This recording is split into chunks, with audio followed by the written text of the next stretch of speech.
I used all those skills last week. I've got to tell you this. Oh, okay, you tell us.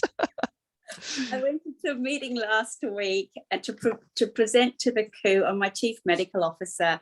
And the first thing I said to him was, what do you want me to do? Are you going to run the show? Because you guys have had a strategic discussion, or do I sit back? Do I run the show or do you run the show? And he said, no, I want you to lead this one.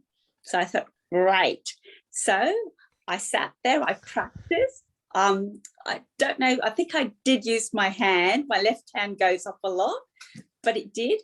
But at the end of it, she said to me, the coup said to me, you have been invisible, but now you are visible. And that one line for me was so powerful, because it just gave me the confidence to say, I can do this. I've done it for years. What was it that I let other people just put me into a little basket? And it just gave me permission. And through the meeting, I finally had to go. So now that we've delivered on this, I said, you wanted to talk about my PD.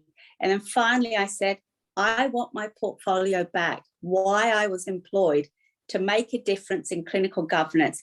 That's what I'm here to do. And she said, we're going to make sure you do that. I'm like, oh!